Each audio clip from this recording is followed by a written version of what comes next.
वाम प्रकाशन के इस आयोजन में आपका स्वागत है। मैं हूं संजय कुंदन। आज हम वाम प्रकाशन की नई किताब भगत सिंह के साथी का लोकार्पण करने और उस पर चर्चा करने के लिए आपके बीच हैं। आज खुशी की बात है कि हमारे साथ पंजाब विश्वविद्यालय भाषा संकाय के पूर्व डीन और भारतीय क्रांतिकारी आंदोलन के अध्येता प्रोफेसर चमन लाल हमारे साथ हैं। हम उनका बहुत बहुत स्वागत करते हैं। इस किताब की लेखक त्रयी आज हमारे साथ है, प्रबल सरन अग्रवाल, हर्षवर्धन त्रिपाठी और अंकुर गोस्वामी। हम इन तीनों का भी स्वागत करते हैं और आप सबका भी जो हमारे साथ इसमें जुड़े हैं उन सबका स्वागत करते हैं। भगत सिंह के साथी हमारी जो नई किताब है उसमें भगत सिंह के उन साथियों के जीवन की चर्चा है जो भगत सिंह के साथ कंधे से कंधा मिलाकर लड़े और जिन्होंने भगत सिंह से भी सीखा और जिन्होंने भगत सिंह के व्यक्तित्व पर भी असर डाला। यह किताब उनके जीवन के विविध प्रसंगों को सामने लाती है और उनके विचारों को भी सामने लाती है। तो आइए हम सबसे पहले इस किताब का लोकार्पण करते हैं। प्रोफेसर चमन लाल जी और तीनों लेखकों से अनुरोध है कि वो विधिवत इसका लोकार्पण करें और आपको यह किताब दिखाएं। ये भगत सिंह के साथी, यह किताब जो आप देख रहे हैं यही हमारी नवीनतम किताब है, भगत सिंह के साथी। तो आइए हम इस पर बात करते हैं तीनों लेखकों से। ये तीनों लेखक युवा शोधकर्ता हैं जिनकी भारतीय क्रांतिकारी आंदोलन में गहरी रुचि है और ये लगातार भारतीय क्रांतिकारी आंदोलन पर, क्रांतिकारियों पर लिखते रहे हैं। तो सबसे पहले मैं प्रबल सरन अग्रवाल से पूछना चाहूंगा कि इस किताब का विचार उनके पास कैसे आया, कैसे उन्होंने इसके बारे में लिखने के बारे में सोचा, वो कौन सी बातें थी जिन्होंने उन्हें प्रेरित किया इस किताब लिखने के लिए। प्रबल श्री वेंकटेश्वर कॉलेज में सहायक प्रोफेसर हैं और भारतीय क्रांतिकारी आंदोलन पर शोधरत भी हैं। तो प्रबल। संजय जी, दरअसल हम तीनों ही जो दोस्त हैं, मैं, अंकुर और हर्ष, हम तीनों का एक्टिविस्ट बैकग्राउंड रहा है। हम लोग छात्र राजनीति, छात्र आंदोलन से जुड़े रहे हैं। तो भगत सिंह हमेशा हम लोग के लिए एक सोर्स ऑफ इंस्पिरेशन रहे, एक रोल मॉडल रहे। और क्योंकि हम तीनों की इतिहास में भी रुचि रही, मैं तो इतिहास का ही छात्र हूँ 10+2 के टाइम से, तो भगत सिंह पे और क्रांतिकारियों पे, आज़ादी की लड़ाई पे बहुत कुछ हम लोग ने पढ़ा। चमन लाल सर आज बैठे हुए हैं यहाँ पे। चमन लाल सर की किताबों ने मतलब हम लोगों पे, हमारी पूरी पीढ़ी पे जो है बहुत गहरा असर डाला। उसी तरह जो और लेखक हैं, सुधीर विद्यार्थी जी, मलविंदर जीत सिंह वड़ैच, और इसी तरह सिनेमा में या टेलीविजन पे जिस तरह भगत सिंह और साथियों का चित्रण रहा, तो उससे हम लोग की पीढ़ी बहुत प्रभावित हुई। लेकिन जैसे जैसे मतलब हम लोग कॉलेज लेवल में, यूनिवर्सिटी लेवल में आए और इस पूरे टॉपिक पे, इस पूरे विषय पे हम लोग ने गहराई से रिसर्च करी, तो एक चीज से हम लोग बड़े आश्चर्यचकित हुए। मैं खासकर जब एमफिल में अपनी क्योंकि मेरी एमफिल का जो शोध का विषय था वो भी राम प्रसाद बिस्मिल जी पे था, और पीएचडी में मैंने भगत सिंह के एक साथी शिव वर्मा जी के जीवन पे जो है काम किया है। तो मुझे लगा कि भगत सिंह के इर्द गिर्द जितने लोग थे, उनके जो साथी थे, उनके जो संगठन के बाकी नेता थे, कैडर थे, चाहे चंद्रशेखर आजाद हो, चाहे दुर्गा भाभी हो, वो भी अपने आप में बहुत ही विलक्षण व्यक्तित्व हैं। और मतलब ना सिर्फ क्रांति को लेके उनके जबरदस्त जो है उनकी विचारधारा है, क्रांतिकारी सिद्धांतों का उन लोगों ने अध्ययन किया है, बल्कि भगत सिंह और उनके दौरान जो पूरा आंदोलन था उसमें वो लोग बहुत कुशल संगठनकर्ता की तरह वे लोग काम कर रहे हैं, एक कार्यकर्ता की तरह वो लोग अपना जो है रोल निभा रहे हैं। और मुझे लगा कि ये लोग भी भगत सिंह की तरह ही बहुत सीरियस पॉलिटिकल एक्टिविस्ट थे। तो ये हम लोग की धारणा बनी और ये बड़े मतलब आश्चर्य की भी बात थी कि किस तरह इतिहासकारों ने, ये अच्छी बात है कि ये आखिरकार भगत सिंह पे ध्यान देना शुरू किया। 70-80 के दशक में जो है उन पे रिसर्च शुरू हुई, उससे पहले ज्यादा काम नहीं हो रहा था उन पे। और अभी जो है एक्टिविस्टों ने भी इस चीज को समझा है कि किस तरह भगत सिंह आज भी मतलब उनकी राजनीति जो है एक प्रासंगिकता रखती है। लेकिन उनके साथियों पे अगर इससे कंपेयर करें, तुलना करें, तो उस तरह का काम नहीं हुआ। और जो है यहाँ तक कि जो एक्टिविस्ट हैं या जो अनेकों जो ऑर्गेनाइजेशन है, उन्होंने भी उस तरह उनके साथियों को ना पढ़ने का प्रयास किया, ना उनको जाना, ना उनको पहचाना। तो इसीलिए हम लोग को लगा कि ये एक बहुत महत्वपूर्ण जो है कार्यभार हम लोग को ये उठाना होगा अपने कंधों पर कि भगत सिंह के जो जितने साथी थे, जितने महत्वपूर्ण उनके साथी थे, उनके पार्टी के जो बाकी नेता थे या जो उनके संगठन के जो कैडर भी थे, उनके इतिहास को भी सामने लाना जरूरी है। क्योंकि तभी एक तो इतिहास के साथ हम जस्टिस कर सकते हैं कि भगत सिंह के संगठन के अन्य लोगों को भी अगर हम जाने, तभी उनके संगठन का क्या वाकई ऐतिहासिक स्थान रहा, क्या उसका योगदान रहा अंग्रेजों के खिलाफ स्वतंत्रता संग्राम में, क्रांतिकारी आंदोलन में, उसको हम समझ पाएंगे। और इसी के साथ जो एक दूसरा पहलू से जुड़ा हुआ है कि किस तरह भगत सिंह के साथी जो कई जेलों में चले गए, जैसे 3 लोगों को तो फांसी हुई, चंद्रशेखर आजाद जो है गोलियों से शहीद हुए, भगवती चरण वोहरा जो है बम विस्फोट में मारे गए, लेकिन कुछ उनके कई साथी जो है जेलों में चले गए। और 16-17 साल जेल में रहने के बाद जब वो लोग जेलों से बाहर आ रहे हैं तो उनकी क्रांतिकारी राजनीति में एक निरंतरता है। 1947 के बाद भी जब जो है स्वतंत्रता मिलती है तो इनमें से कई क्रांतिवीर जो है उसको स्वतंत्रता को मानने को तैयार नहीं। उनको लगता है कि अभी लड़ाई आगे जारी रहेगी, गरीबी के खिलाफ, भुखमरी के खिलाफ, और समाजवाद की जो लड़ाई है उसको वो लोग उसी जो है उसी जोश के साथ जो है आगे चलाते हैं। तो जैसे शिव वर्मा हो गए, जयदेव कपूर हो गए, विजय कुमार सिन्हा हो गए, तो 47 के बाद भी इन लोगों का संघर्ष जो है निरंतर चलता रहता है। तो हम लोग को लगा कि ये निरंतरता जो है ये भी जनमानस तक लाना बहुत ज्यादा जो है इसकी आवश्यकता है। तभी हम ये जो है ये भी समझ पाएंगे कि आज भगत सिंह और उनके साथियों की क्या रेलेवेंस है, क्या प्रासंगिकता है। क्योंकि भगत सिंह के साथियों को अगर हम जाने तभी हम ये कह सकते हैं कि इनकी जो लड़ाई थी ये सिर्फ अंग्रेजों के खिलाफ नहीं थी, बल्कि उस दौर की जो और समस्याएं थी, चाहे वो सामंतवाद हो, चाहे वो पूंजीवाद का बढ़ता हुआ शोषण हो, चाहे किसानों और मजदूरों का जो उत्पीड़न था, उसके खिलाफ ये लोग आवाज उठा रहे थे। यहाँ तक कि दलितों की मुक्ति की भी लोग बात कर रहे थे, महिलाओं की मुक्ति की भी लोग बात कर रहे थे। तो सिर्फ भगत सिंह को पढ़ के या सिर्फ भगत सिंह के जीवन के बारे में जान के हम लोगों को लगा कि उस पूरी राजनीति को नहीं समझा जा सकता, उस पूरी प्रगतिशील विचारधारा को नहीं समझा जा सकता जिसके साथ हिंदुस्तान सोशलिस्ट रिपब्लिकन एसोसिएशन काम कर रही थी। इसीलिए हम लोगों ने अपना उद्देश्य बनाया कि भगत सिंह के बाकी साथियों के जीवन को भी हम लोग पूरी तरह स्टडी करें कि भगत सिंह जब जीवित थे तब इन सब लोगों ने मिलकर क्या किया, ये लोग क्या सोचते थे, इनके क्या सपने थे। भगत सिंह की शहादत के बाद भी जेल में कैसे लोगों ने संघर्ष को आगे बढ़ाया। जैसे जेल में ये लोग एक बहुत महत्वपूर्ण संगठन बनाते हैं, कम्युनिस्ट कंसोलिडेशन, जिसका इतिहास जो है आमतौर पर लोग नहीं जानते हैं। क्योंकि कम्युनिस्ट कंसोलिडेशन संगठन की वजह से ही ये सारे के सारे लोग फिर आजादी के बाद कम्युनिस्ट पार्टी का एक हिस्सा बनते हैं।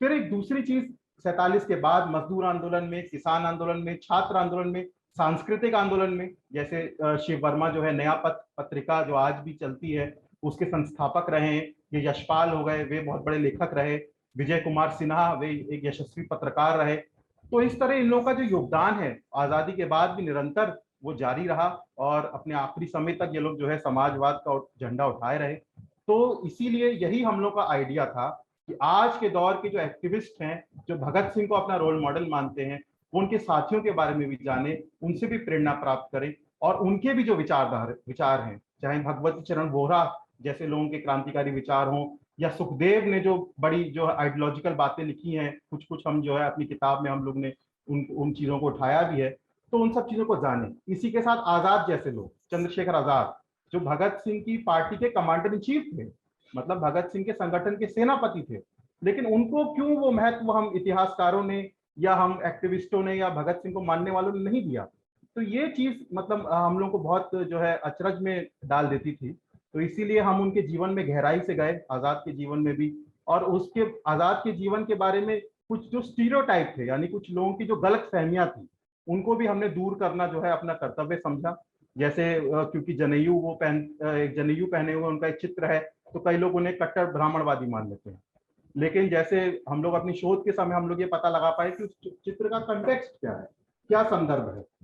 वो चित्र ऐसे समय में ऐसे समय खींचा गया जब चंद्रशेखर आजाद हरिशंकर ब्रह्मचारी के भेष में थे, तो इसीलिए उन्होंने जो है जनेऊ धारण किया हुआ था। नहीं तो कई जगह कई ऐसे प्रमाण है जहां वह जनेऊ के खिलाफ खुल के जो है बात रख रहे हैं। और जो फिरोज शाह कोटला की जो मीटिंग हुई जहां भगत सिंह संगठन के नाम में समाजवादी जोड़ते हैं, तो वहां भी ये फैसला लिया गया कि कोई भी किसी भी प्रकार का जातीय या धार्मिक प्रतीक या चिन्ह जो है पार्टी के जो सदस्य हैं वो धारण नहीं करेंगे। तो इस तरह की ऐसी जो बातें जो अब तक मतलब छुपी हुई हैं, वो हमें लगा सामने लाना बहुत जरूरी है। तो इसीलिए इस किताब से पहले भी हम लोग जो है कुछ कुछ इस विषय पे लेख जो है सामने ला रहे थे कि ताकि लोग जाने इन बातों को। जो प्राइमरी सोर्स हम लोगों को कुछ स्रोत जो मिले थे आर्काइव्स में या तमाम लाइब्रेरीज में, जो रेयर लिटरेचर हम लोग को मिला था, तो उसको हम लोग जो है अनेक मैगजीन्स और वेबसाइट्स में हम लोग ने प्रयास किया था कि लोगों के सामने लाएं। फिर ये किताब लिखने का जब हमें मौका मिला तो हमने सोचा कम से कम भगत सिंह के 10 साथियों पे जो है गंभीरता से हम लोग अध्ययन करें और उनका इतिहास लोगों के सामने लाए। हालांकि अभी भी बहुत साथी ऐसे और भी हैं भगत सिंह के जो रहते हैं, और हमें लगता है कि और भी कई शोधकर्ता या लेखक जो है इस विषय पे जो है आगे काम कर सकते हैं। तो यही हम लोग का उद्देश्य रहा, यही हमारा आइडिया था। संजय जी, शुक्रिया प्रबल। अब मैं अंकुर गोस्वामी जो इस किताब के दूसरे लेखक हैं, उनसे यह अनुरोध करूंगा कि वो इस किताब के बारे में और विस्तार से बताएं कि इसमें क्या चीजें हैं और कौन से बातों को इसमें समेटा गया है। अंकुर क्रांतिकारी आंदोलन पर लिखते रहे हैं, छात्र आंदोलनों से उनका जुड़ाव है और वे भी जवाहरलाल नेहरू विश्वविद्यालय में शोध छात्र हैं। अंकुर गोस्वामी। धन्यवाद संजय जी। जैसा कि साथी प्रबल ने बताया कि जब भी भारतीय क्रांतिकारी आंदोलन की बात होती है तो भगत सिंह का नाम प्रमुखता से लिया जाता है। निसंदेह दक्षिण एशिया की राजनीति पर भगत सिंह ने एक अमिट छाप छोड़ी है और उनके समाजवादी प्रगतिशील विचार आज भी प्रासंगिक बने हुए हैं, परंतु उनके अन्य साथियों के विचारों को कम लोकप्रियता प्राप्त है, जिसके वजह से क्रांतिकारी आंदोलन में भगत सिंह एक बिंदु मात्र बन के रह जाते हैं।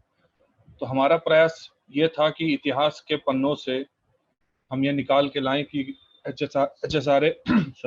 एचएसआरए एवं आचार्य का इतिहास एक बिंदु मात्र न होकर साम्राज्यवाद के विरुद्ध एक समाजवादी लहर है पूरी।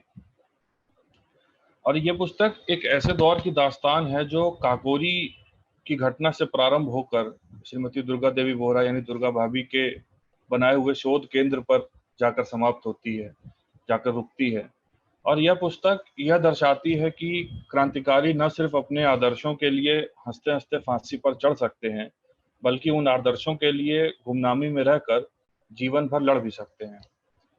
क्रांतिकारी शिव वर्मा अपनी पुस्तक संस्मृतियां में लिखते हैं एक जगह कि वे जीवन में जब भी हताश या निराश हुए हैं और जीवन की कठिनाइयों ने जब भी उन्हें आकर घेरा है, तो कैसे भगत सिंह का चेहरा, उनकी आखिरी मुलाकात जो उनकी हुई थी भगत सिंह से, तो भगत सिंह की कही हुई बातें उनके मन में गूंज उठती हैं।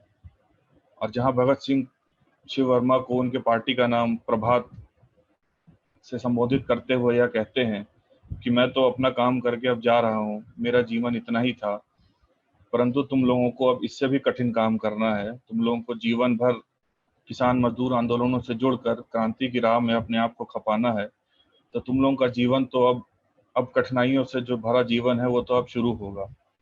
तो हमारा यही प्रयास है कि हम यह दिखाएं इस अपनी पुस्तक में कि भगत सिंह के तमाम साथियों ने एक इमारत का कंगूरा बनने की लालसा न रखते हुए किसान मजदूरों के तमाम संगठनों में अपना पूरा जीवन झोंकते हुए नींव की ईंट की तरह काम किया।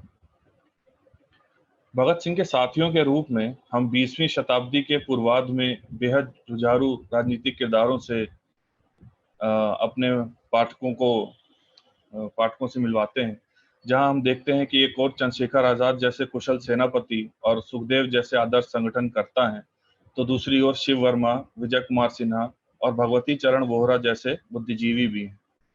वहीं दुर्गा देवी जैसी वीरांगना भी हैं और राजगुरु और जतिन दास जैसे शौके शहादत रखने वाले मतवाले भी हैं।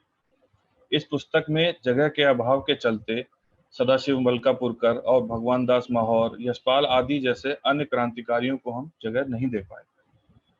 इस पुस्तक में भगत सिंह के 10 मुख्य साथियों की जीवन गाथाएं हैं। सुखदेव, राजगुरु, चंद्रशेखर आजाद, विजय कुमार सिन्हा, शिव वर्मा, जयदेव कपूर, बटकेश्वर दत्त, भगवती चरण वोहरा, दुर्गा देवी और जतिन दास। मैं इन सब क्रांतिकारियों का एक छोटा छोटा विवरण जो हमने इस पुस्तक में दिया है अपने पाठकों के लिए बताना चाहूंगा। सुखदेव पार्टी में पंजाब के संगठनकर्ता थे और भगत सिंह के अभिन्न मित्र। भगत सिंह के बाद सबसे ज्यादा समाजवादी साहित्य का अध्ययन इन्होंने ही किया था और पार्टी की कई कार्यवाहियों में ये अग्रणी रहे थे।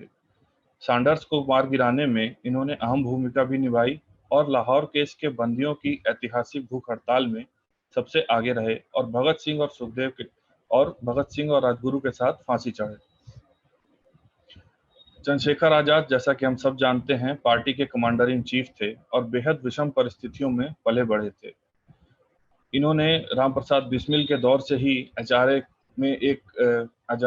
के एक जुझारू क्रांतिकारी के रूप में अपनी पहचान बनाई थी और उसके बाद HSRA के ये सेनापति भी चुने गए। क्रांतिकारी शिव वर्मा कलम चलाने के साथ साथ बम बनाने में भी पारंगत थे। उत्तर प्रदेश में वो पार्टी के संगठनकर्ता और अंडमान के सेलुलर जेल में कम्युनिस्ट कंसोलिडेशन के संस्थापकों में से एक थे। शिव वर्मा जी एक यशस्वी लेखक एवं विचारक होने के साथ ही उत्तर प्रदेश में मार्क्सवादी कम्युनिस्ट पार्टी के बड़े नेता भी रहे। भगवती चरण वोहरा भारतीय क्रांतिकारी आंदोलन के एक ऐसे नायक हैं जिनको हम लगभग भूल चुके हैं। बम का दर्शन और HSRA का घोषणा पत्र जैसे दस्तावेज लिखकर उन्होंने भारतीय स्वतंत्रता संग्राम को एक नई दिशा प्रदान की थी। उनकी पत्नी दुर्गा देवी वोहरा भी जीवन पर्यंत एक क्रांतिकारी रहीं। यूपी के हरदोई के रहने वाले जयदेव कपूर भी भगत सिंह के खास साथियों में से एक थे। 17 साल जेल में रहने के बाद जयदेव कपूर मजदूर आंदोलनों में सक्रिय हुए और आज़ाद भारत में कई बार दमन का भी शिकार हुए। इसी प्रकार गया प्रसाद, जो भगत सिंह के काफी वरिष्ठ साथी थे, आज़ादी के बाद कम्युनिस्ट पार्टी के सदस्य बने और अंतिम क्षण तक समाजवाद के संघर्ष में सक्रिय रहे। इस पुस्तक में हमने भगत सिंह के साथ असेंबली में बम फेंकने वाले बटुकेश्वर दत्त को भी खोजने का प्रयास किया है और हमने अपने पाठकों के लिए इतिहास के पन्नों से यह भी निकाल के लाया है कि किस प्रकार बटुकेश्वर दत्त एक संघर्ष का जीवन आज़ादी के बाद भी जीते रहे और एक लंबी बीमारी से लड़ते लड़ते उनकी आखिरकार मृत्यु हुई। इस किताब को लिखने के लिए हमने उस वक्त के, उस दौर के बहुत सारे दस्तावेजों को स्रोत बनाया है।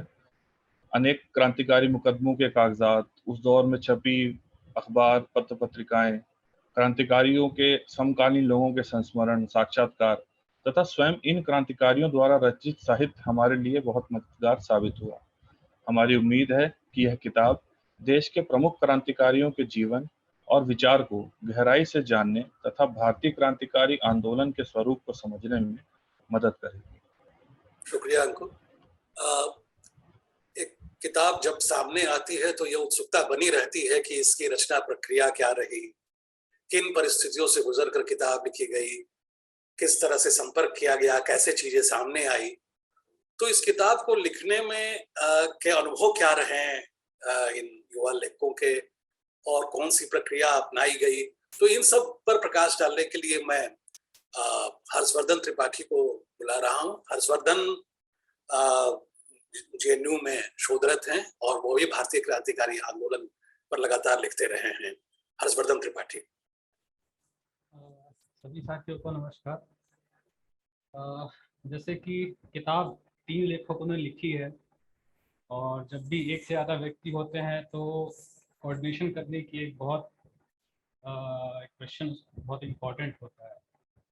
और हम तीनों ने ही अपना छात्र जीवन जो है, छात्र एक्टिविज्म कह लीजिए, वो एक साथ एक ही संगठन में स्टार्ट किया। तो एक लेवल पे हम लोगों में एक कोऑर्डिनेशन था। लोग की कई बार किताब लिखने के प्रक्रिया के दौरान दिक्कतें भी आई, कम्युनिकेशन गैप्स भी हुए, लेकिन अल्टीमेटली हम लोग चूँकि एक दूसरे से बहुत ही अच्छे तरीके से परिचित थे तो हम लोगों ने उसको ईजिली रिजॉल्व किया।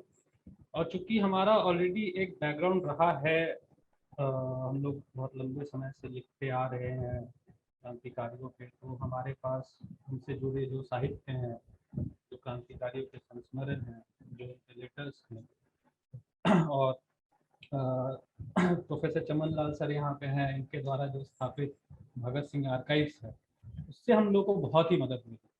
और इसके अलावा सुधीर विद्यार्थी जी हैं जिन्होंने गुमनाम क्रांतिकारियों पे काफ़ी कुछ लिखा है, और श्री मलविंदर सिंह वघाई जी हैं जिनकी काफ़ी किताबें हैं। तो इन लोगों से हमें काफ़ी प्रेरणा मिली। हम लोगों को वहाँ पे बहुत सारे सोर्सेज ऐसे मिले जिन पे अभी तक प्रकाश नहीं डाला गया था या जिनको कंसल्ट नहीं किया गया है अभी तक क्रांतिकारियों पे जब भी कोई किताब आती है या शोध होते हैं। इसके अलावा और भी बहुत सारे उस दौर के जो मैगजीन्स आते थे या जो जर्नल्स होते थे, जैसे प्रताप हो गया, चांद हो गया, कीर्ति हो गया, इन लोगों इन सब पत्रिकाओं ने हमारी काफ़ी मदद की। लेकिन बात यह है कि जब आप किताब लिखते हैं या कोई भी प्रोजेक्ट स्टार्ट होता है तो उसका एक बैकग्राउंड होता है। तो मैं यहाँ पे दो चीज़ें मेंशन करना चाहूँगा। एक तो ये है कि अगर एक महीने में देखा जाए तो इस किताब को लिखने की जो प्रक्रिया है वो 23 मार्च 2020 को शुरू हुई, जब हम लोगों ने तय किया कि भाई हर 23 मार्च को सिर्फ भगत सिंह को याद किया जाता है, तो चलो इस बार हम लोग सुखदेव को याद करते हैं। तो जब सुखदेव के बारे में पढ़ना स्टार्ट किया, उनके जो लेटर्स थे, उनके बारे में जो उनके साथियों ने लिखा है, यशपाल ने लिखा है और भी बहुत लोगों ने लिखा है, तो उसको जब हम लोगों ने पढ़ा तो हमने पाया कि ये जो क्रांतिकारी आंदोलन है जिसको हम सिर्फ और सिर्फ भगत सिंह से समझते हैं, इसमें सिर्फ उनका रोल नहीं है। और मैं कोई बात ऐसे नहीं कह रहा हूँ कि कोई रोल नहीं है, लेकिन मैं कहूँ कि उतना महत्व, जितना महत्वपूर्ण उनका रोल है उतना ही महत्वपूर्ण और भी बाकी उस दौर के जो लोग हैं, जो क्रांतिकारी हैं, उनका है। और ये एक बहुत बड़ी समस्या है जब हम भारतीय क्रांतिकारी आंदोलन को भगत सिंह से सिर्फ समझने की कोशिश करते हैं या भगत सिंह के बतौर ही उसको देखते हैं, तो उससे होता क्या है कि भगत सिंह अपने आप पे एक ऐसे व्यक्ति हैं जो ऐसे लगते हैं कि अपने समय के हिसाब से बहुत ही आगे बढ़ गए। अपने समय के हिसाब से जिस तरीके की वो बातें लिखते हैं, समाजवाद की बात लिखते हैं, जनवाद की बात लिखते हैं, तो लगता है कि वो बहुत आगे बढ़े हुए हैं। लेकिन जब और उससे ये होता है कि बाकी क्रांतिकारी आंदोलन कहीं ना कहीं पीछे छूट गया है।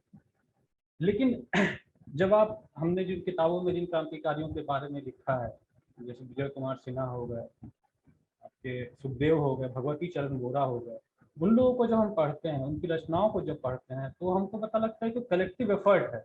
भगत सिंह सिर्फ भगत सिंह अपने आप से नहीं हुए, उनके आसपास में एक बहुत बड़ा प्रोसेस है जिसमें और भी लोग पार्टिसिपेट कर रहे हैं, जिसमें और लोगों का भी रोल है। तो इससे एक व्यापक क्रांतिकारी आंदोलन को समझने में इस किताब से लोगों को मदद मिलेगी कि क्रांतिकारी आंदोलन सिर्फ और सिर्फ भगत सिंह तक नहीं था, या क्रांतिकारी सिर्फ बंदूक उठा करके मतलब भगत सिंह को आप छोड़ दीजिए तो बाकी साथियों के बारे में ये है कि भगत चंद्रशेखर आजाद जो है बंदूक निकाल करके ये मारने चल देते थे, या राजगुरु का है कि वो तो फांसी पे चढ़ने के लिए तैयार बैठे थे। ऐसी बात नहीं है। अब राजगुरु का एक प्रसंग है जहाँ पे वो हालांकि बहुत कम पढ़ते लिखते थे, और उनसे एक बार जेल में किसी ने उनसे पूछा कि भाई क्या तुम्हें समाजवाद के बारे में पता है, क्या घोड़ा है गधा है? तो उन्होंने बोला कि भाई समाजवाद अगर गधा भी है तो उसी गधे का आगे आने वाला समय है। तो ये दिखलाता है कि उस प्रोसेस में रहते हुए, उन लोगों के बीच में रहते हुए, ऐसा व्यक्ति जो पढ़ने लिखने में ज्यादा रुचि नहीं रखता था, एक्शन में बिलीव करता था, उसमें उसके विचारों में भी एक बदलाव आ रहे थे और वो नई चीजों को एक्सेप्ट कर रहा था, ग्रहण कर रहा था। तो मतलब ये बात है कि 23 मार्च को जो हमने लिखा 2020 में सुखदेव पे, तो वहाँ से इस किताब की एक कह लीजिए सिलसिला स्टार्ट हुआ, जिसके बाद हम लोगों ने और भी बहुत सारे जो बोले दूसरे क्रांतिकारी हम लोगों पे लिखा। और दूसरा एक मेरे लिए बहुत एक निजी लेवल पे ये है कि मेरे लिए इस किताब की शुरुआत होती है 1996-97 में एक डीडी पे सीरियल आता था युग और स्वराज करके। और बात यह है कि जब हम भगत सिंह की या राम प्रसाद बिस्मिल का जब हम जीवनी पढ़ते हैं तो हम ये पाते हैं कि उनके जीवन में जो एक निर्णायक मोड़ है, जो उनको पॉलिटिक्स की तरफ, राजनीति की तरफ, एक्टिविज्म की तरफ जो उन लोगों को डायरेक्ट करता है, वो उनके निजी जीवन की कुछ एक्सपीरियंस है जो उन लोगों ने जिसके बारे में राम प्रसाद बिस्मिल अपने ऑटोबायोग्राफी के पहले 2 पेजेस में लिखते हैं, आत्मकथा में, भगत सिंह लिखते हैं। तो जब हम लोगों ने वो सीरियल देखा, खास करके मैंने सीरियल देखा, तो भगत सिंह क्रांतिकारी आंदोलन पे मेरा एक पर्सनली तौर पे एक इंटरेस्ट जागा। फिर जब हम लोग कॉलेज में आए, जब मैं अपने जो बाकी जो मेरे 2 सह लेखक और मेरे साथी, इन लोगों से मैं मिला, तो उस सोच को एक दिशा देने की तरफ हम लोगों ने कदम बढ़ाया और छात्र एक्टिविज्म में, छात्र राजनीति में हम लोग उतरे कि भाई चलो इतना तो पढ़ लिया, अब कुछ बदलाव की बात करते हैं, कुछ बदलाव की तरफ एक अग्रसर होते हैं, हम लोग बढ़ाते हैं। तो वहीं से धीरे धीरे पढ़ते हुए, छात्र राजनीति करते हुए हम लोग ये इस मुकाम तक पहुंचे हैं कि आज हम लोग भगत सिंह जो हमारे आइडियल्स हैं, हमारे हीरोज हैं, और अब जन संघर्षों के एक नायक हैं, उनके जो क्रांतिकारी आंदोलन से जो आदमी प्रेरणा लेते हैं, उस किताब तक पहुंचे। और जो एक आखिरी बात मैं कहना चाहता हूँ कि क्यों ये किताब बहुत ही प्रासंगिक है आज के दौर में। आज हम उस दौर से जी रहे हैं, हम उस दौर में रह रहे हैं जो आप 100 साल पहले चले जाइए, 1920 का वो दौर है, और आज 2020 का वो दौर है। और 1920 के दौर में क्या हो रहा था? भारतीय राजनीति में कांग्रेस का उभार हो रहा था, भारतीय राजनीति में वाम पार्टियों का उभार हो रहा था, भारतीय राजनीति में जो उस वक्त हिंदू महासभा का उभार हो रहा था, एक सांप्रदायिक ताकतों का उभार हो रहा था। और उस वक्त भी था कि कांग्रेस का कोई अल्टरनेटिव नहीं है, टीना जिसको नवउदारवादी भाषा में कहा जाता है, देयर इज नो अल्टरनेटिव। और आज 2020 में जब हम आते हैं तो आज भी एक उसी तरीके की चीजें हैं। हम देख रहे हैं कि भले यहाँ पे जो कम्युनल फोर्सेज है वो स्ट्रांग हो गई है, और आज भी बोला जाता है कि there is no alternative for जो अभी सत्ता में लोग हैं, और कांग्रेस का पीछे जाना हो रहा है, वाम और प्रगतिशील आंदोलन का अपने अभी तक रह रहे हैं। तो एक तरीके से 1920 और 2020 का जो दौर है उसमें बहुत समानता है, बहुत बदलाव भी हुए हैं, लेकिन बहुत समानताएं भी हैं। और ये जो क्रांतिकारी हैं एक ऐसे दौर में लिख रहे हैं, पढ़ रहे हैं, सोच रहे हैं, राजनीति कर रहे हैं, जहाँ पे वही फोर्सेस काम कर रही हैं एक तरीके से जो आज हैं, जो ताकतें हैं समाज में, जो और जिस तरीके का एक विजन देखते हैं भविष्य के भारत के लिए। तो जो खास करके एक्टिविस्ट हैं या पॉलिटिक्स में जो लोग हैं या प्रोग्रेसिव राजनीति कर रहे हैं, या छात्र भी हैं जिनको थोड़ा इतिहास को जानने की, भारतीय क्रांतिकारी आंदोलन के इतिहास को जानने की रुचि है, उसमें ये किताब बहुत ही मददगार करेगी। बहुत ये आपके क्रांतिकारी आंदोलन के बारे में बताएगी, आपको उस वक्त 1920 के दौर में ले जाएगी जहाँ पे किस तरीके के राजनीतिक जो उभार हो रहे हैं, जो राजनीतिक कॉन्टेक्स्ट है उसमें इन लोगों की राजनीति हो रही है, और आज की राजनीति से उसको कनेक्ट हम लोग कर सकते हैं। शुक्रिया हर्षवर्धन। और अब बातचीत को आगे बढ़ाते हुए प्रोफेसर चमन लाल से हम चर्चा करेंगे। सर, एक बात जो अभी उभर कर आ रही है कि भारतीय क्रांतिकारी आंदोलन का एक निश्चित कार्यक्रम था, एक निश्चित विचारधारा थी, लेकिन क्या कहीं इतिहास लेखन में या विमर्श में आजादी के बाद कोई ऐसी चूक हुई है कि यह बात तो सामने आती है कि भगत सिंह ने देश के लिए कुर्बानी दी, उनके साथ जो लोग क्रांतिकारी थे, भले उनकी चर्चा कम हुई हो, लेकिन इस रूप में तो हम उनको याद करते हैं, इस रूप में बात तो होती है कि उन्होंने साम्राज्यवाद से लोहा लिया, लड़ाई लड़ी।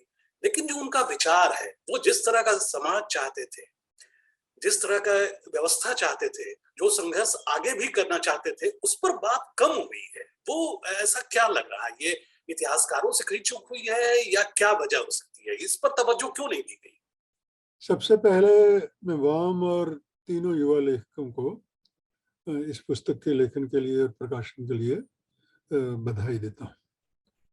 और ये हमारे तीनों ही चूंकि जेएनयू के छात्र रहे हैं और तीनों ने ही ऐसे विषय को चुना है जिसपे एक स्वाभाविक रुचि होनी चाहिए थी जेएनयू के छात्रों की। और लेकिन इसके साथ मैं शायद ये भी जोड़ दूं कि शायद जेएनयू के छात्रों ने अपने सारे इतने लंबे दीर्घकालीन छात्र आंदोलन के बावजूद, रेडिकल छात्र आंदोलन के बावजूद, बहुत मिलिटेंट जुझारू छात्र आंदोलन के बावजूद, वामपंथी छात्र आंदोलन के बावजूद एकेडमिक रूप में ऐसा कोई काम नहीं किया, जो हमारे बड़े बड़े जुझारू नेता भी रहे जेएनयू के, कि वो इस तरह की क्रांतिकारी हीरोज पे, क्रांतिकारी नायकों पे या भारत की क्रांतिकारी परंपरा पे, स्वतंत्रता संग्राम की क्रांतिकारी परंपरा पे भी अपना कुछ एकेडमिक योगदान करें। तो इसलिए इन तीनों को इस रूप से एक तरीके से विशेष इनको एक तरीके से कहना चाहिए क्रेडिट जाता है कि कम से कम जेएनयू के लोग खाली भगत सिंह का नाम नारे लगाने के लिए नहीं करते, कुछ थोड़ा बहुत उसको पढ़कर या उनके साथियों के बारे में जानने की भी कोशिश करते हैं।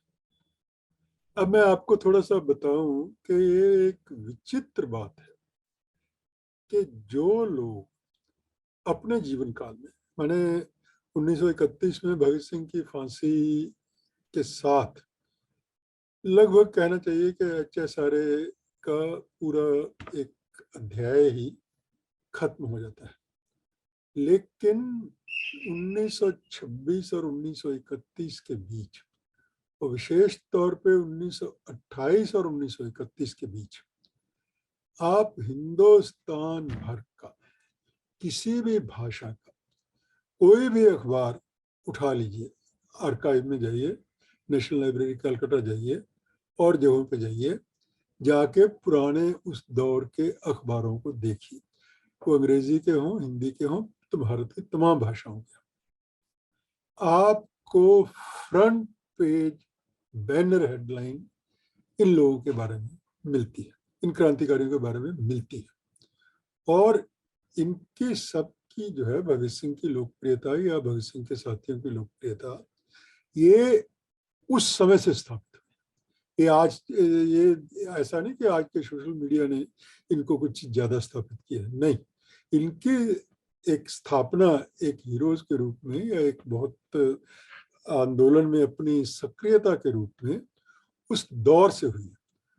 लेकिन उस दौर के बाद कई दूसरे के दौर हैं, अप्स एंड डाउन हैं। अप्स एंड डाउन ये है कि जब टाइम्स ऑफ इंडिया में या इंटरनेशनल अखबारों में इस तरह की सुर्खियां लगती थी, red storm assembly, red storm central assembly, जो उसमें रेड समझे जाते थे।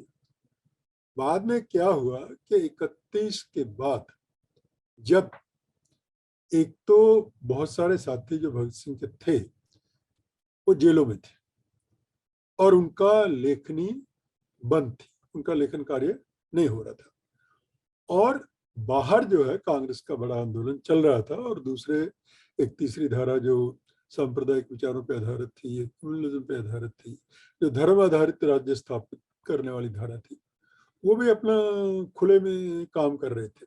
तो इनके सारे दोनों तरफ से, माने चाहे वो रिलीजन आधारित नेशनलिज्म वाले लोग हों और चाहे सेक्युलर विचारधारा वाले कांग्रेस टाइप लोग, इन दोनों ने क्रांतिकारियों को अपनाया जरूर, लेकिन इस तरीके से अपनाया कि इनको सीमित कर दिया। जो उसमें अखबारों में 28 और 31 के बीच जो इनके बारे में इतनी बड़ी बड़ी खबरें, मैंने आपको मैं बताऊं कि 22 अक्टूबर 1929 को या उसके आसपास 19 अक्टूबर 1929 को पंजाब स्टूडेंट कॉन्फ्रेंस हुई लाहौर में, और ट्रिब्यून उस समय सबसे मेजर अखबार था, लाहौर से निकलता था, बाकी अखबार देश के दूसरे कोनों से निकलते थे, लेकिन ट्रिब्यून के 20 पन्नों में से 8 पन्नों पर उस स्टूडेंट कॉन्फ्रेंस की खबर छपी हुई थी, जिसमें भगत सिंह और बटुकेश्वर दत्त का जो विद्यार्थियों के नाम संदेश वो पढ़ के नेताजी सुभाष चंद्र बोस ने सुनाया था। नेताजी सुभाष चंद्र बोस ने उस कॉन्फ्रेंस की अध्यक्षता की थी। अब सोचिए कि उस आज के अखबारों में कोई भी नेता जितना चाहे बड़ा हो, वायसराय को उतनी कवरेज नहीं मिलती थी अखबारों में जितनी कवरेज इन लोगों को मिलती थी। ये शोध का विषय ये भी है, ये जेएनयू के छात्रों को या जेएनयू के अध्यापकों को या जेएनयू के सेंटर्स को ये सोचना चाहिए कि उस वक्त के अखबारों के ऊपर भी शोध करवाएं कि उस समय के अखबारों में क्या क्या छपता था, किस तरह से छपता था, कितनी कवरेज किसको मिलती थी। ये अपने आप में एक शोध का विषय है। उसके बाद क्या हुआ कि जब ये सारे लोग जेलों में थे तो अपने ढंग से कुछ जानबूझकर और कुछ अनजाने में इस तरीके से कर दिया कि इन सारे क्रांतिकारी आंदोलन के नायकों को सीमित अर्थों में बांध दिया गया। वो सीमित अर्थ थे बहुत निर्भय, बहुत निडर, अंग्रेजों को डराने वाले, माने जिनके सामने अंग्रेज जो है वो डरते थे। तो इस तरह के निर्भीक निडर क्रांतिकारियों के बारे में इनको बदल दिया गया, जबकि इनका बहुत बड़ा वैचारिक आधार था। इनकी क्रांतिकारी आंदोलन का एक वैचारिक आधार था। खास तौर पे 8 और 9 सितंबर के दिल्ली के फिरोजशाह कोटला ग्राउंड में जो हिंदुस्तान सोशलिस्ट रिपब्लिकन एसोसिएशन की मीटिंग हुई, जिसमें समाजवाद शब्द जोड़ा गया, उससे पहले भी मैंने जब एचआरए भी बना है, एचआरए के पीछे भी काफी वैचारिक आधार था। इस वैचारिक आधार को इग्नोर करके, उसको उपेक्षित करके पूरे के पूरे मीडिया में इस तरीके से एक बना दिया गया कि इनकी छवि सिर्फ देशभक्त बहादुर क्रांतिकारियों की रह जाए, जिन्होंने देश के लिए क्रांतिकारी आंदोलन में अपनी जानें दे दी, निर्भयता से निर्भीकता से अपनी जान कुर्बान कर दी। वो एक रोमांटिक हीरो का इमेज भगत सिंह को और उनके साथ दूसरे लोगों को भी बना दिया गया, लेकिन ये एक अधूरा सच था। इस अधूरे सच को मैंने, जब क्रांतिकारी जेलों से बाहर आए 46 में, यशपाल तो 38 में ही आ गए थे, यशपाल ने तभी अपना पत्रिका विप्लव भी निकाली थी और विप्लव के बहुत सारे अंक निकले और एक अंक उसका बैन हुआ था, वो आज़ाद अंक था, तो आज़ाद अंक उसका बैन भी हुआ था।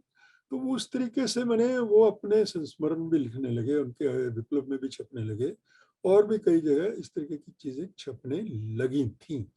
लेकिन फिर भी इनको एक पुष्ट, बाद में शिव वर्मा वगैरह जब जेलों से बाहर आए तो उसके बाद से उन्होंने फिर अपना लिखना शुरू किया।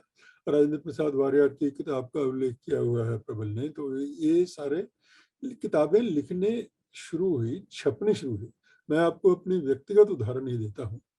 जब मैं 1968-69 में मैंने पढ़ना शुरू किया, मैंने पढ़ता तो मैं अपने कस्बे की लाइब्रेरी में 1964 से ही था बहुत कुछ, लेकिन वो अपना साहित्य पढ़ता था, गोदान वगैरह ये सब चीज़ें पढ़ता था।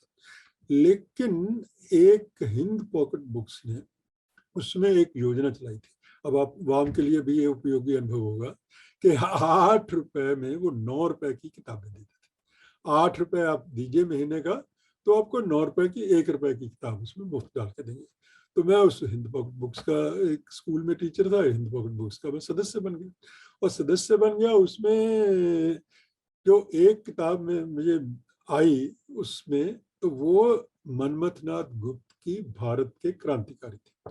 तो मनमथनाथ गुप्त की भारत के क्रांतिकारी किताब 1 रुपए में हिंद पॉकेट बुक्स का एडिशन उसका निकला। आज भी वो किताब बहुत चलती है, प्रचलित है।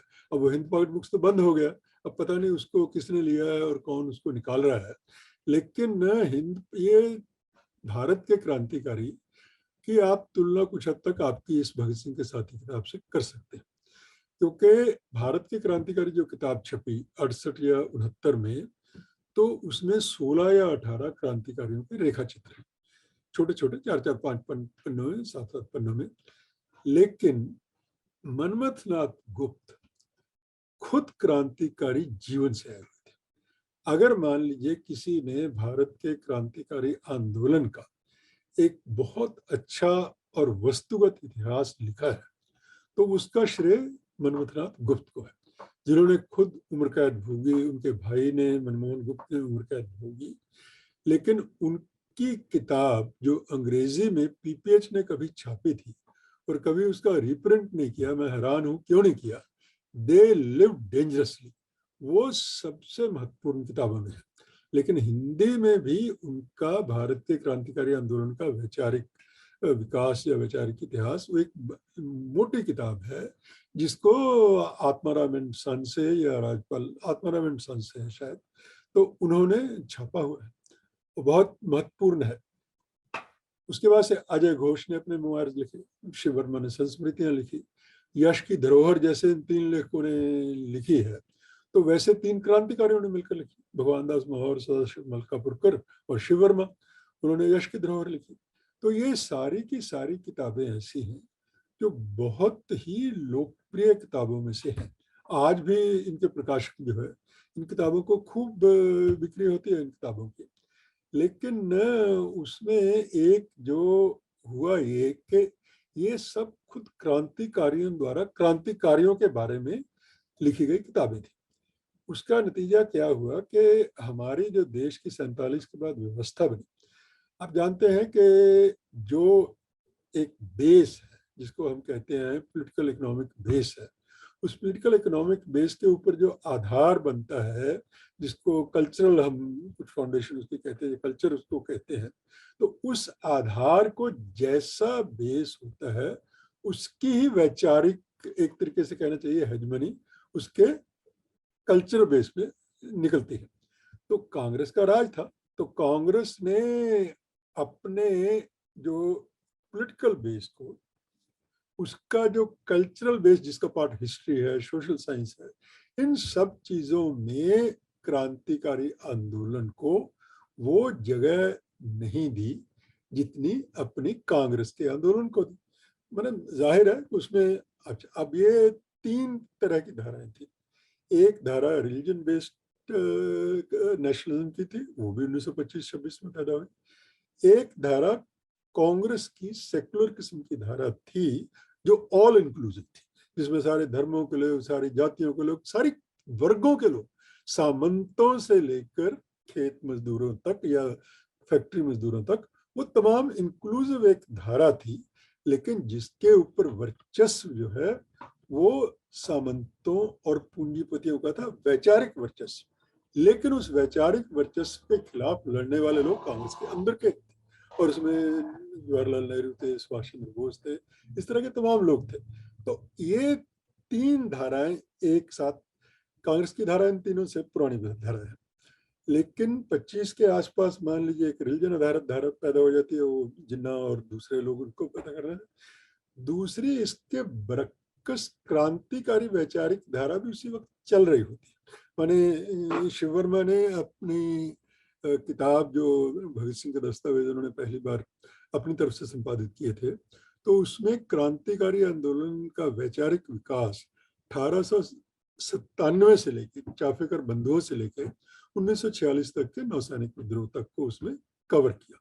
और उसमें उन्होंने दिखाया कि 1913 या 14 में जो गदर पार्टी का आंदोलन हुआ, वो पहला ऐसा आंदोलन था जो क्रांतिकारियों में एक वैचारिक अंश लेकर आया।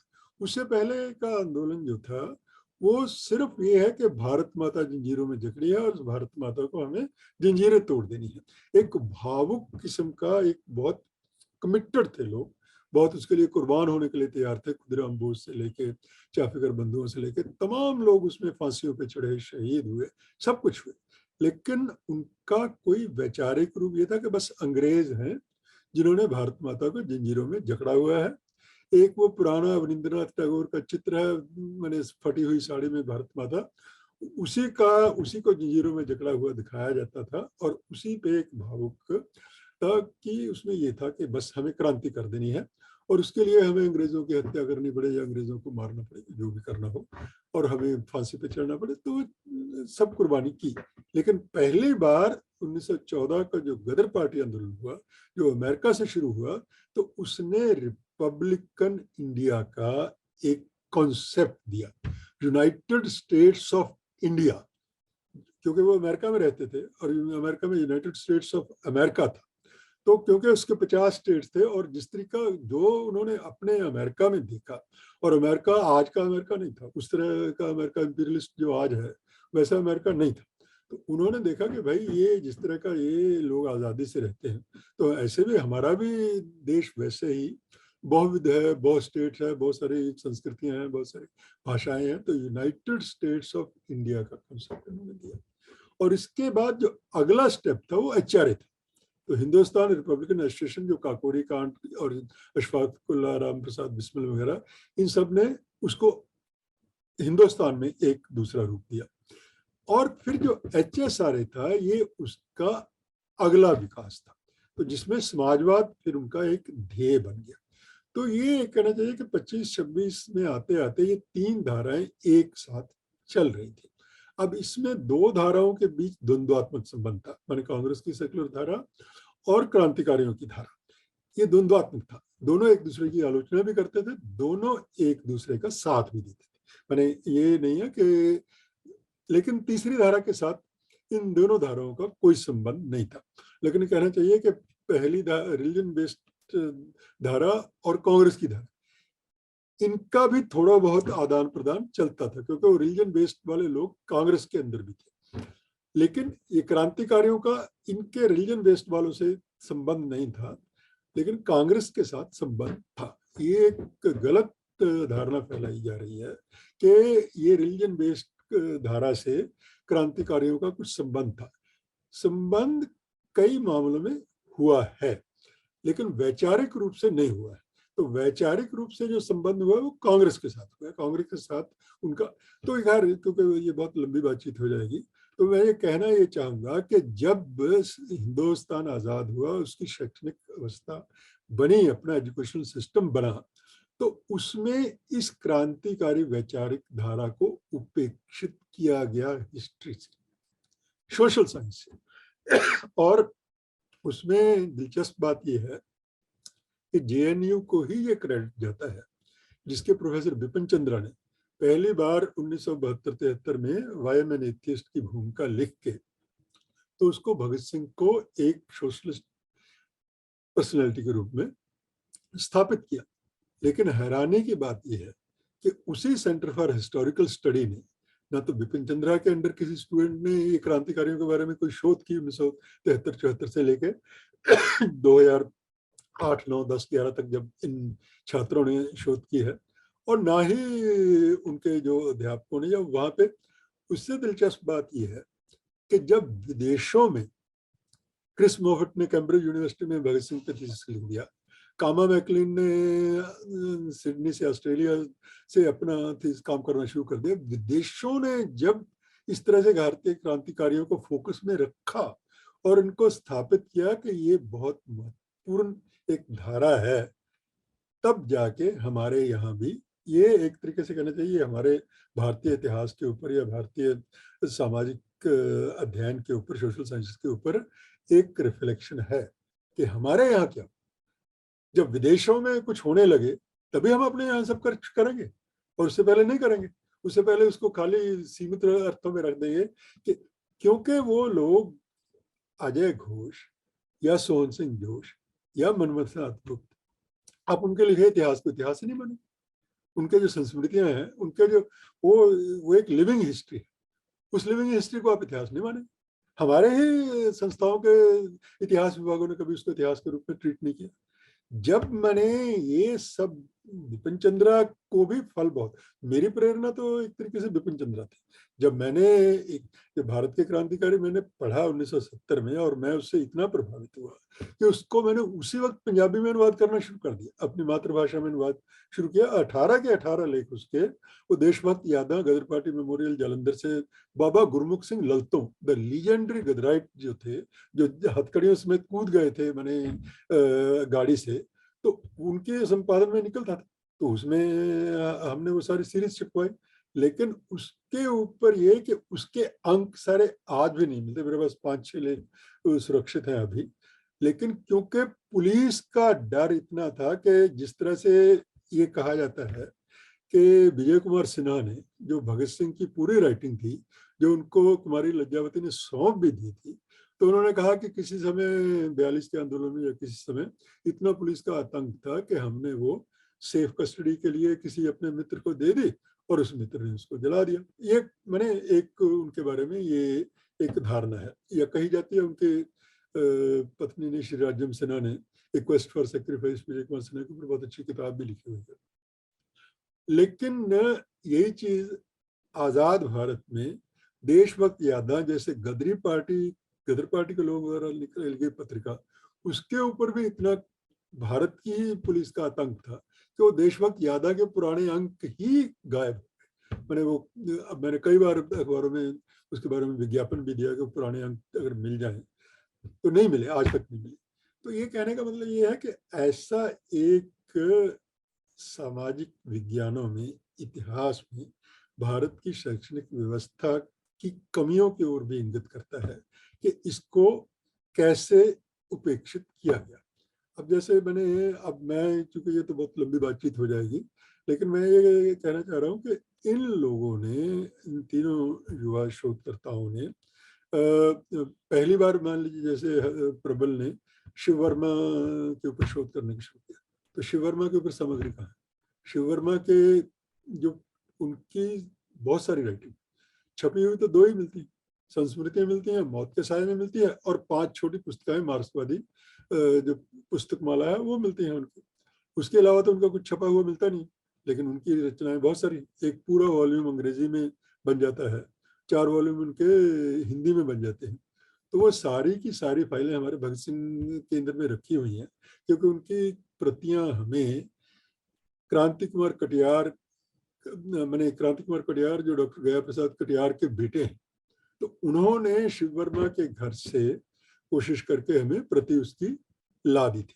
अभी भी शिव वर्मा की बहुत सारी चीजें, उनका इंटरव्यू एक या तो कैम्ब्रिज से रिकॉर्डेड है और एक और जगह से रिकॉर्डेड है, उसको भी हम कोशिश कर रहे हैं कि उसको डिसिफर करके कर सके। तो वो शिव वर्मा, वो मैंने ये भगत सिंह जो हमने स्थापित किया आर्काइव एंड रिसोर्स सेंटर, मेरी ही अपनी कलेक्शन से सारा गिफ्ट करके स्थापित किया, इसीलिए स्थापित किया है कि इस सारे चीजों को संभाला जा सके और अगले आने वाले वर्षों में या आने वाले काफी सारे समय में इसके ऊपर प्रॉपर क्रांतिकारी विचारधारा के ऊपर एक प्रॉपर शोध हो सके।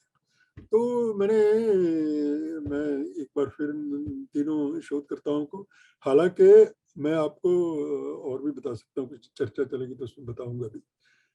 Nehru memorial museum and library, इन लोगों ने भी, वैसे मैं इनकी थोड़ी आलोचना भी कर दूं, इन लोगों ने इतना डिसिप्लिन होकर काम नहीं किया है।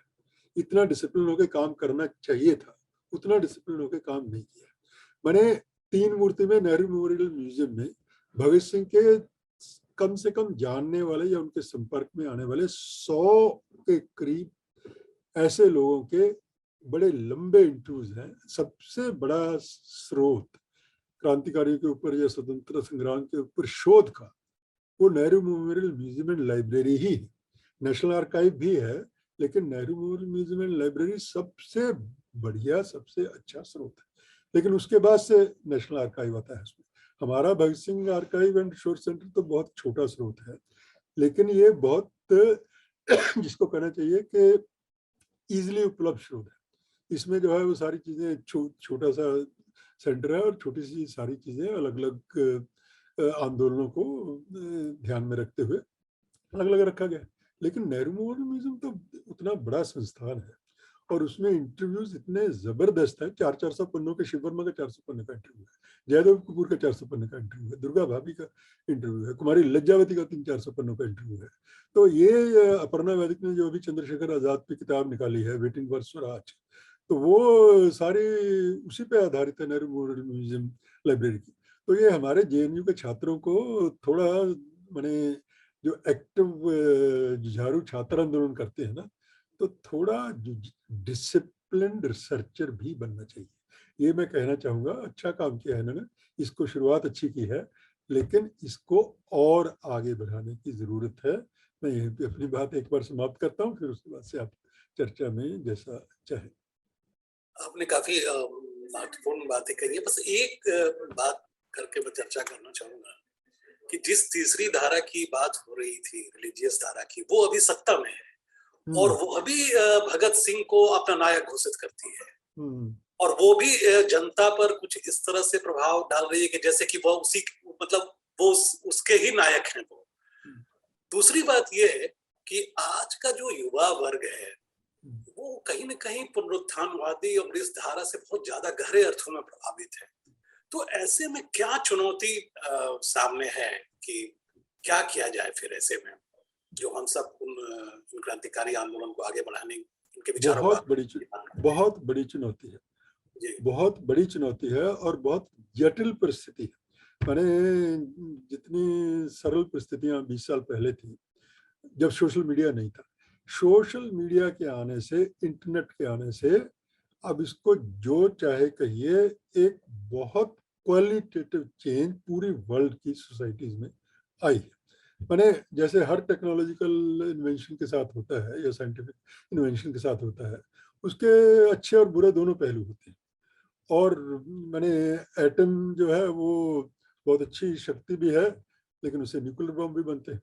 और वैसे ही ये जो इंटरनेट आया है, ये तो ये बहुत अच्छी चीज़ है। ज्ञान का भंडार जो है, इसने पूरे दुनिया में खोल दिया है। जो चीज़ें हम भी आज नहीं प्राप्त कर पा रहे थे, हम इंटरनेट के जरिए प्राप्त कर लेते हैं। पीडीएफ की कॉपीज के रूप में बहुत सारी पुरानी किताबें जो है वो हमें मिल जा रही हैं। लेकिन जितना इसका अच्छा प्रयोग होता है, उससे ज्यादा बुरा प्रयोग हो रहा है। इसका बहुत नेगेटिव प्रयोग है।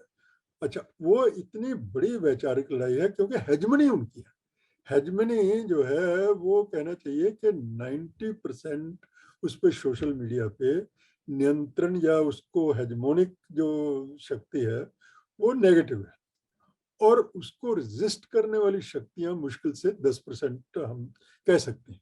लेकिन ये लड़ाई तो लंबी है, और इस लड़ाई में, वैचारिक लड़ाई में, हमारे जो साधन है या हमारी जो शक्ति, हमारी शक्ति है हिस्टोरिक डॉक्यूमेंट्स और ऑथेंटिक हिस्टोरिक डॉक्यूमेंट्स।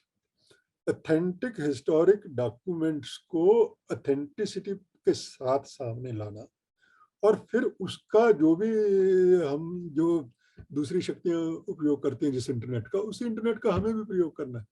तो वो चाहे वो सोशल मीडिया, वो ट्विटर हो या फेसबुक हो या उसके अलावा दूसरे अपने जितने भी मीडिया के रूप हो, तो उसी मीडिया में हमें भी उसी के सामने लड़ना है। सवाल यह है कि ये लंबी लड़ाई चलने वाली है, इसमें कोई सरल इसका समाधान निकलेगा नहीं।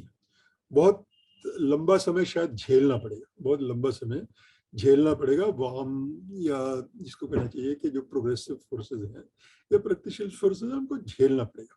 लेकिन सवाल ये है कि इसमें सीखने की बात ये है, मान लीजिए चाहे भगत सिंह के साथी किताब हो या उनके जो चीज वो प्रोजेक्ट करते हैं ना, उसमें से भी एक चीज सीखने वाली है। वो चीज सीखने वाली है कुर्बानी की भावना। माने जो वो जिसको दूसरे पक्ष वाले भी अपना ज्यादा प्रोजेक्ट करते हैं, वीरता को प्रोजेक्ट करते हैं, बहादुरी को प्रोजेक्ट करते हैं, निर्भीकता को प्रोजेक्ट करते हैं, उसके साथ कुर्बानी को भी प्रोजेक्ट करते हैं। तो सेक्रीफाइस, माने जैसे नौजवान भारत सभा का जो भगत सिंह वगैरह ने बनाई थी, तो उसके 3 S सेक्रीफाइस उसमें एक था, सर्विस, सेक्रीफाइस। तो वो सेक्रीफाइस की भावना जब तक हमारी इस पीढ़ी में नहीं आएगी, जब तक वो आराम पसंदगी की भावना जिसके हम आदी हो चुके हैं, पूरा मिडिल क्लास आदी हो चुका है, हम भी, मैं उसमें से अलग नहीं करता अपने आप को, मैं भी उसी का एक हिस्सा हूँ। तो वो सारे, लेकिन ये तो भगत सिंह के रास्ते पे चलना है तो उसको भी थोड़ा अपनाना पड़ेगा। आराम तलबी से हटकर जो है वो अपना एक थोड़ा बहुत कष्ट झेलने की आदत तो डालनी पड़ेगी। अगर आप कष्ट झेलने की आदत नहीं पड़ेंगे तो ज्यादा कष्ट झेलनी पड़ेगी। मैंने जितना आप थोड़ा कष्ट झेल के अगर आप रेजिस्टेंस आगे बढ़ाएंगे तो आपको और लोग जुड़ जाएंगे, तो आपका कष्ट थोड़ा कम झेलना पड़ेगा। लेकिन आप आराम तलबी से चलते जाएंगे और सिर्फ मीडिया पे ही सब कुछ अपने आप को हीरो बनते जाएंगे, तो जाहिर है कि फिर जो लोग इसमें जेलों में बंद हैं, वो हाल जैसा उनका आप देख रहे हैं, तो वो हाल आपके जो बाहर है उनका भी हो सकता है। तो इसलिए ये बहुत लंबा और जटिल वैचारिक संघर्ष है, और हमारे जो पक्ष के लोग हैं उनको भी इस साइंटिफिक इन्वेंशन में अपने टूल्स इन्वेंट करने चाहिए। किस तरह से टूल इन्वेंट करें, मैंने वो टूल किट का बड़ा एक मुहावरा ही बन गया है एक लड़की को जेल में बंद करने के लिए, लेकिन टूल किट तो हमें भी चाहिए। हमें वो टूल किट चाहिए जिनके इनके टूल किट का उसका मुकाबला किया जा सके। तो वो हमारे जो प्रोग्रेसिव साइंसदान हैं उनको इस क्षेत्र में काम करना चाहिए कि किस तरीके से मैंने इस तरह का जो एक इसमें हेजमोनिक सिचुएशन बनी हुई है जिसमें हम लोग किनारे पे, लेकिन हमें किनारे से फिर उठ के आगे बढ़ना है। तो मैंने वो बहुत सारे हम चित्र देखते हैं ना पटना वाले, उसमें लगा हुआ है कि आदमी बढ़ते ही चले जाते हैं, गिरते भी चले जाते हैं, बढ़ते भी चले जाते हैं, बढ़ते भी चलो गिरते भी चलो। तो वो वाला जो भावना है वो आएगी तभी हम काफी समय के बाद फिर हम आ सकेंगे, किसको कहना चाहिए कि केंद्र में, और फिर केंद्र से आगे। सवाल किया कि मैं उससे थोड़ा एक रिस्पॉन्स देना चाहता हूँ कि आखिर ऐसा क्यों है कि जो रिलीजियस धारा के लोग हैं वो लोग भी भगत सिंह को अपना बना ले जाते हैं। तो हमको ये देखना पड़ेगा कि भगत सिंह को आखिर हम लोगों ने याद कैसे किया है। तो 2-3 उसके ना आइडियाज आते हैं हम लोग के दिमाग में, जो सोशल मीडिया पे जिनकी बात चमन कर रहे थे वो दिखती है। एक तो ये कि वो लोग मतलब भारत माता के लिए जान देने के लिए अग्रसर, और दूसरा गोली और बंदूक। तो ये उसके साथ बहुत वो करता है, आप कह लीजिए सिंक्रोनाइज करता है जिस आइडिया को जो रिलीजियस धारा के लोग हैं उसको बढ़ाना चाहते हैं। और दूसरा जो है बहुत इम्पोर्टेंट है कि जो हम देखते हैं कांग्रेस और रिवॉल्यूशनरीज के बीच का जो कॉन्फ्लिक्ट एक्चुअली नहीं है, डायलॉग है। जो क्रांतिकारी धारा है उस वक्त कांग्रेस के साथ या गांधी के साथ डायलॉग करके आगे बढ़ रहा है, वायलेंस के क्वेश्चन पे, क्लास के क्वेश्चन पे, पॉलिटिक्स के क्वेश्चन पे। लेकिन इसका प्रोजेक्शन आमतौर पे ये होता है कि ये लोग कांग्रेस के विरोधी थे, गांधी के विरोधी थे। तो इसकी वजह से क्या होता है कि एंटी कांग्रेस या एंटी गांधी आप कह लीजिए, और एक प्रो वायलेंस, तो ये दोनों का जो कॉम्बिनेशन है ये बहुत ही उसको ससेप्टेबल बना देता है एप्रोप्रिएशन का। और जो तीसरी बात जो है, जो मैं पहले कहना भी चाह रहा था कि ये जो क्रांतिकारी है, तो क्रांतिकारी सिर्फ क्रांतिकारी हम लोग क्या समझते हैं, इस पे उनकी अपनी एक परिभाषा है। भगत सिंह की एक परिभाषा है कि क्रांतिकारी क्या होता है।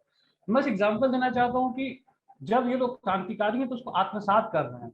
तो जब ये लोग बोलते हैं या HSRA में रिजोल्यूशन पास होता है कि कोई भी धार्मिक और हम कास्ट सिंबल्स का बहिष्कार करेंगे, तो भगत सिंह उसके बाद अपना बाल कटवा लेते हैं। वो सिर्फ एक लिखी हुई बात नहीं रह जाती है कि हम लोग ये करेंगे, उसके अगले ही दूसरे दिन गया प्रसाद कटियार जो है जाकर के उनका बाल काट देते हैं। आम लोगों में ये धारणा है कि उन्होंने बाल कटवाया था सॉन्डर्स वध के बाद बचने के लिए, लेकिन वो HSRA की जो मीटिंग हुई थी ये 8 और 9 सितंबर 1929 में ना, और उसके बाद ही उन्होंने कटवाई थी। और तो इसमें जब वो कास्ट सिंबल्स की बात करते हैं तो हम देखते हैं चंद्रशेखर आजाद अपने जनेऊ को निकाल के फेंक देते हैं। वो सिर्फ वह नहीं रहता है कि चलो ठीक है हम उसको रखे हुए हैं। तो ये जो रेडिकलिज्म है, ये जो रिवॉल्यूशनरीनेस है, ये जो क्रांतिकारीपन है, उसको सिर्फ वो पॉलिटिक्स और एक रिटोरिक के बतौर नहीं रहा, उन्होंने उसको अपने निजी जीवन में भी उसको आत्मसात किया, जिसकी वजह से उनकी पॉपुलैरिटी भी बढ़ती है। तो ये दो चीजों को हम लोगों को बहुत ही आज के दौर में समझने की जरूरत है, और सिर्फ इसलिए नहीं क्योंकि ये रिलेवेंट है आज के पॉलिटिकल डिस्कोर्स में, लेकिन क्रांतिकारी आंदोलन का जो खुद और क्रांतिकारियों का जो खुद के बारे में जो समझदारी है कि हम आखिर कर क्या रहे हैं। जैसे चंद्रशेखर आजाद की 2 कविताएं हैं, जिन्होंने एक कविता उसमें उस पे है कि आखिर क्रांतिकारी होने का मतलब क्या है, हमने क्या खोया है, क्या पाया है, और हम किस चीज के लिए लड़ रहे हैं। तो वो बहुत जरूरी है उस चीज को समझना। हम उम्मीद करते हैं कि हमारी किताब जो है वो मदद करेगी। और लेकिन इसके अलावा बहुत सारे और लेखक, ये तो कुछ 10 लोग हैं, इसके अलावा डॉक्टर गया प्रसाद हैं, आपके पंजाब में ही किशोरी लाल हैं, सुशीला दीदी हैं, उसके अलावा धन्वंतरी हैं। इन लोगों ने पूरा जीवन ही, और भगत सिंह का जो आइडिया था, जो क्रांतिकारी आंदोलन का, मैं कहना चाहूंगा ये सिर्फ भगत सिंह का आइडिया नहीं था, वो पूरे क्रांतिकारी आंदोलन का आइडिया था। उसको अपने निजी जीवन में आत्मसात किया, पर्सनल लाइफ में अडॉप्ट किया, पॉलिटिकल लाइफ में उसको दिखलाया। तो उस चीजों पे और रिसर्च करने की, उसको लाने की, उसकी जो सच्चाई है उसको लाने की हम लोगों को कोशिश करनी चाहिए, निरंतर जारी रहेगी। और उसी के थ्रू माध्यम से हम जो ये पूरा अप्रोप्रिएशन है और उसको भी काउंटर कर सकते हैं, और जो एक निराशावादिता आ चुके हैं, बहुत लोग निराश हो गए हैं, उसको भी हम लोग काउंटर कर सकते हैं। कि आप सोचिए कि मैं इस बात को बोल के खत्म करूंगा कि भगत सिंह और राजगुरु में कंपटीशन, राजगुरु भगत सिंह को अपना कॉम्पिटिटर देखते हैं किस लिए, कि पहले फांसी कौन चढ़ेगा, पहले कौन मरेगा। ये जो रोमांटिसिज्म है, मैं उसको जस्टिफाई नहीं करूंगा, लेकिन उसकी भी जरूरत है। वो अपने आप में एनर्जी का एक ताकत का एक संचार करती है, एनर्जी लाती है, उसकी हमें जरूरत है। सर ने भी बोला अभी कि ये त्याग की जो भावना है, सेक्रीफाइस की भावना है, इसको फिर से रियलाइज करना पड़ेगा, हर लेवल पे हम लोग को रियलाइज करना पड़ेगा। बिल्कुल, और आप लोगों ने यह किताब लिखकर एक तरह से उम्मीदें बढ़ा दी हैं, और हम सब ये उम्मीद करते हैं, जैसा कि सर ने भी कहा, कि आप लोग इस काम को और आगे बढ़ाएंगे, और इसकी अगली कड़ी के रूप में आप फिर कोई नई किताब आएगी। ये बहुत अच्छी चर्चा हुई, आप सबको बहुत बहुत धन्यवाद। जी जी जी। मैं आपको वाम को कुछ सुझाव देना चाहूंगा, हालांकि वो व्यक्तिगत रूप से भी दे सकते हैं, लेकिन फिर भी हम इस चर्चा में ही आपको दे देते हैं। वो बहुत सारी किताबें जो है ना, उनका पुनर्प्रकाशन वाम को करना चाहिए। राजेंद्र प्रसाद वारियार की किताब है, छोटी सी किताब है, वो उसका पुनर्प्रकाशन करना चाहिए। सुशीला दीदी की जिंदगी बहुत ही दुर्गा भाभी की तरह ही, दुर्गा भाभी बहुत चर्चा में थोड़ी बहुत आई हैं, लेकिन सुशीला दीदी उनको कहा जाता था क्योंकि उन्होंने श्याम मोहन से शादी की थी, तो सुशीला मोहन दीदी उनको कहा जाने लगा। उनके ऊपर भी जो है किताब आनी चाहिए। माने इस तरह की जो किताबें पहले से ही, जैसे वो पीपीएच वालों से आपको बात कर लेनी चाहिए कि या तो दे लिव डेंजरसली का एडिशन वो निकालना चाहते हैं तो वो निकाल लें, नहीं तो आपको राइट दे दें, आप उनका दे लिव डेंजरसली। जो हमारी ताकत हमारे ऐतिहासिक दस्तावेज है, ऑथेंटिक दस्तावेज, ये हमारी ताकत है जिनके ऊपर कोई उंगली नहीं उठा सकता। मनमथनाथ गुप्त जब कोई बात कहेंगे, मान लीजिए मैं आपको एक उदाहरण दूं कि हम भगत सिंह के ही लेख को कोट करके, धर्म और हमारा स्वतंत्रता संग्राम कोट करके ये कह सकते हैं कि इन धर्मों ने हिंदुस्तान का बेड़ा गर्क कर दिया। मैं अपने शब्दों में कहूं तो कल लिंच हो जाऊंगा। मैंने मेरे शब्द अगर ये बन जाए तो मेरे लिंच होने के चांसेस हैं। लेकिन जब भगत सिंह ये बात कहते हैं कि इन धर्मों ने हिंदुस्तान का बेड़ा गर्क कर दिया है, तो वो जो ऑथेंटिक शब्द है। अभी हाल में बेचारे राजेंद्र गौतम का क्या हाल हुआ, अब अम्बेडकर को सब इतना अम्बेडकर का बना रखा है, लेकिन उस बेचारे ने 22 प्रतिज्ञाएं जो अम्बेडकर की ही हैं, जो सब जगह दोहराई जाती हैं, उनको दोहरा दिया। तो ऑलमोस्ट प्रैक्टिकली मैंने सामाजिक रूप से तो लिंच हो ही गए। मैंने उनकी पार्टी ने भी उनको जो है लिंच कर दिया। लेकिन उस आदमी की हिम्मत है, इसका मतलब है कि डॉक्टर अम्बेडकर के विचारों में कुछ ताकत है, जिसने उस आदमी को ताकत दी, जिसने कहा कि मैं अपने इस पे दृढ़ हूँ कि हाँ ये प्रतिज्ञाएं हैं। तो वो मैंने इस तरह की परिस्थितियों में भगत सिंह हो, अम्बेडकर हो, जो भी हो, ये केवल चिन्ह बन के जो है ना बैज लगाने की चीज नहीं है। ये इनके विचारों को जिंदगी में दिखाने की ये ढाल भी है आपकी। जेएनयू जब पूरी तरह से अटैक में था तो उसमें गांधी नेहरू को क्यों उन्होंने चिन्ह बनाया? चिन्ह किसको बनाया? भगत सिंह और अम्बेडकर को। सारी वैचारिक जो हेजमनी थी जेएनयू में वो तो गांधी और नेहरू की थी। भगत सिंह और उसमें अम्बेडकर तो कहीं नहीं आते थे।